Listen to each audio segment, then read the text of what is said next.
Praise the lord. మీ అందరికీ నా హృదయపూర్వకమైన వందనాలు తెలియజేస్తున్నాను. బ్రదర్ బి డేవిడ్ రాజ్ గారు యూట్యూబ్ ఛానల్ని ప్రతి ఒక్కరు సబ్స్క్రైబ్ చేసుకోనండి. కొత్తగా ఈ ఛానల్ని ప్రమోట్ చేయడం జరిగింది. అందరూ కూడా ఈ ఛానల్ని సబ్స్క్రైబ్ చేసుకోవాలని అందరినీ నా హృదయపూర్వకంగా కోరుకుంటున్నాను. అందరికీ వందనాలు. దేవుని నామానికి మహిమ కలుగును గాక. మన వాక్య ధ్యానంలోకి వెళ్దాము.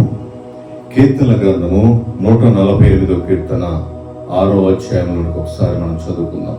ఆయన వాటిని నిత్య స్థాయివులుగా స్థిరపరిచి ఉన్నాడు. ఆయన వాటికి కట్టడ నియమించెను, ఏదియూ దాని నతిక్రమింపదు. ప్రియ దేవుని బిడ్డలారా, దేవుడు యెహోవా దేవుడు చేసిన అన్నీ కూడా చాలా శ్రేష్టమైనవి.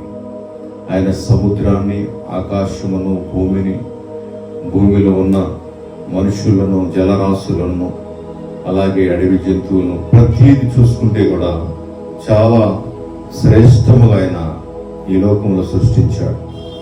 అవన్నీ కూడా వాటి వాటి పరిధిలో చక్కగా ప్రయాణం చేస్తూ ఉన్నాయి. అన్నీ కూడా దేవుడు చేసిన ప్రతిది కూడా వాటి వాటి స్థానంలో ప్రయాణం చేస్తూ ఉన్నాయి. సపోజ్ సముద్రం ఉందనుకోండి, అది కొంతవరకు వచ్చి ఆయన ఎంతవరకు అయితే దానికి ఎల్లలో వేసాడో అంతవరకు వచ్చి అది నిలబడిపోతుంది, చూసారా. కానీ ఈ రోజున మనుషుడు తన హద్దులు దాటి వెళ్ళిపోతా ఉన్నాడు. తన జీవితాన్ని తానే పాడు చేసుకుంటా ఉన్నాడు. తన బ్రతుకుని తానే పాడు చేసుకుంటా ఉన్నాడు. ఎందుకంటే అవి ఆయన మాట వింటున్నాయి. ప్రతి ఒక్కటి కూడా ఆయన మాట వింటున్నాయి. కానీ మానవుడు ఈ రోజున దేవుని మాట వినకోకుండా లోకానుసారమైన ఆశలు, లోకానుసారమైన కోరికలు, లోకానుసారమైన జీవితం జీవిస్తూ తనని తాను పాడు చేసుకుంటా ఉన్నాడు ఈ రోజున. ప్రియ దేవుని బిడ్డలారా, దేవుడికి అది ఇష్టమైన కార్యము కాదు. దేవుడు ఒక కుటుంబం మంచిగా బ్రతకాలని, ఒక వ్యక్తి మంచిగా జీవించాలని, ఒక వ్యక్తి ఆరోగ్యకరముగా జీవించాలని, ఒక వ్యక్తి నీతిగా న్యాయంగా బ్రతకాలని దేవుడు ప్రతి ఒక్కరూ కోరుకుంటాడు. ఆయనకి కులమని లేదు, మతం అని లేదు, ఏమంటే వ్యత్యాసం అని లేదు, దేశం అని లేదు, రాజ్యం అని ఏదని లేదు.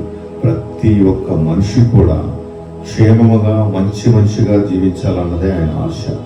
కానీ ఆ దేవుని యొక్క ఆశను ప్రజలు వదిలిపెట్టేసి ఈ రోజున చాలా మంది చెడుతనంలో, అన్యాయమైన మార్గంలో, అక్కరమైన మార్గంలో, పాపపు మార్గంలో వెళ్ళిపోయి చెడు వ్యసనాలకు బానిసలైపోయి, త్రాగుడికి బానిసలైపోయి, వ్యసనాలకు బానిసలైపోయి, కష్టార్జితాన్ని పాడు చేసుకొని ఏమండి చాలా మంది కుటుంబాలనే నాశనం చేసుకుంటా ఉన్నారు ఈ రోజున.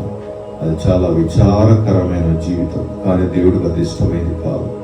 ఎవరైతే అలాంటి జీవితం జీవిస్తున్నారో దాన్ని మానేసుకుని ప్రభు సన్నిధిలోకి ఎవరైతే వస్తారో వారిని దేవుడు దీవించి ఆశీర్వదిస్తారని దేవుడు సెలవిస్తా ఉన్నాడు. దేవుడి చిన్న మాటలను దీవించి ఆశీర్వదించుగాక. అందరికీ నా వందనాలు. Praise the lord.